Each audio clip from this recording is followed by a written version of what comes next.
Pula mai longo yamu di nabi kwa baru tegina tu na mata itu balik sudah tu na singa ni kuah. Dalam di bawah sana rino kena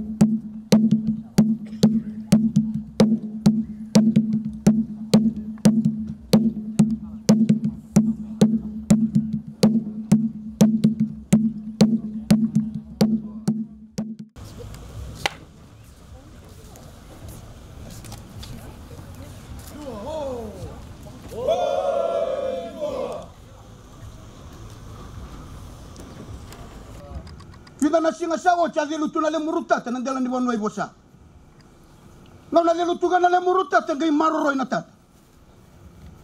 tata ngai zaga tag ngona zaga tag na tata ado na ngona me dimbote na le muri tugutugu le dimbote na le muri tugutugu sa ba tugana na singa ni kuwa sandure tuebua na le muri tugutugu tamteta tamoto merita ta ba tugana na wa meritara.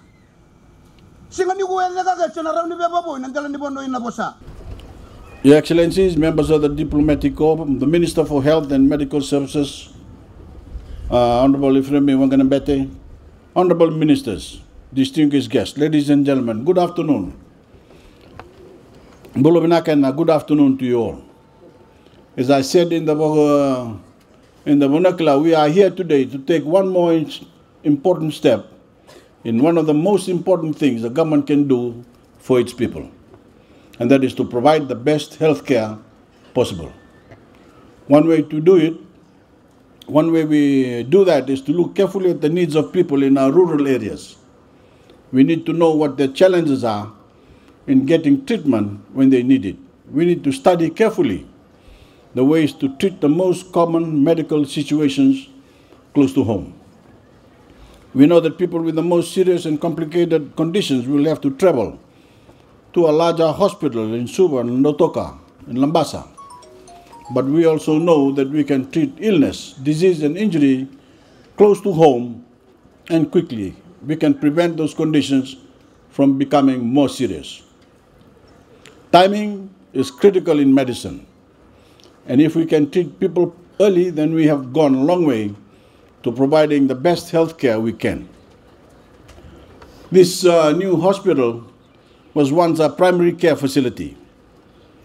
Its medical services were good, but they were quite limited. By extending this hospital to a sub-divisional hospital, we can perform surgeries in a modern operating theater with proper post-operative care and inpatient services. That means that patients who need constant medical attention will have a bed in a sanitary and well-staffed hospital with doctors and nurses on site. But what is just important is that this hospital includes a guest house for families, so they can stay with their loved ones instead of having to bear the expense of a hotel or travel back and forth to their villages. It also includes housing for staff, so that a sufficient number of doctors and nurses can be here on site 24/7, 24 hours a day. As I said, we know that this hospital will not be able to treat some of the most serious, acute or complicated cases. But the people of this area can be assured that if they need to be treated quickly at a larger hospital, they can be transported by helicopter from the Medevac heliport that was built into the design of the hospital. We see the hospitals and health centers as impressive building complexes, but I encourage you all to look at all of our hospitals as an integrated network that works together for every patient.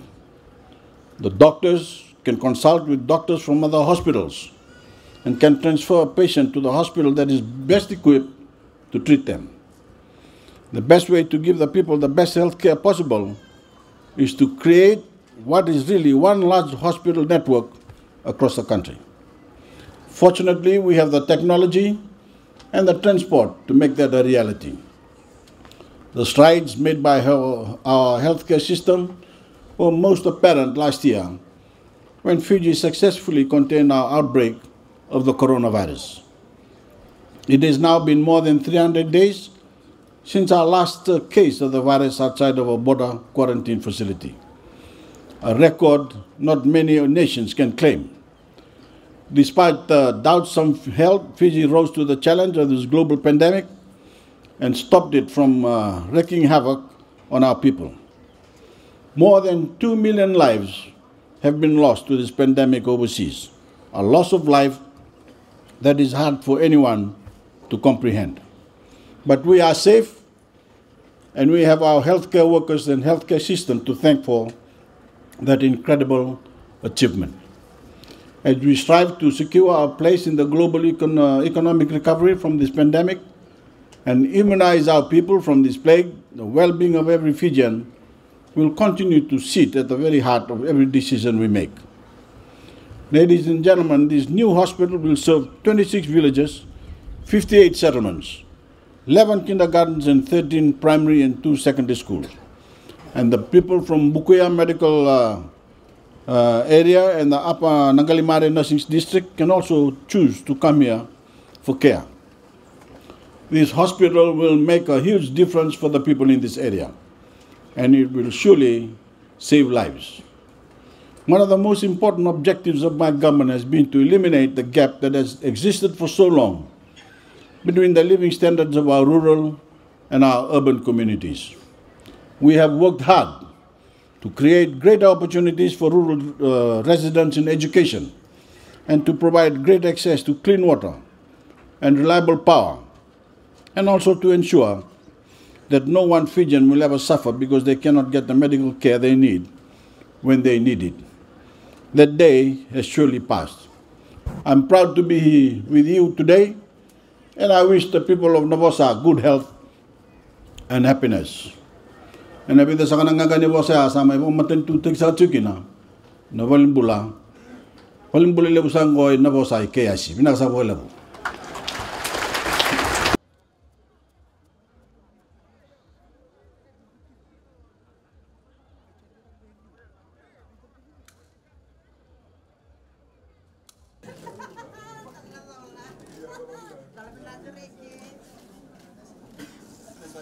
Kalau nggak terkena turun mana boleh.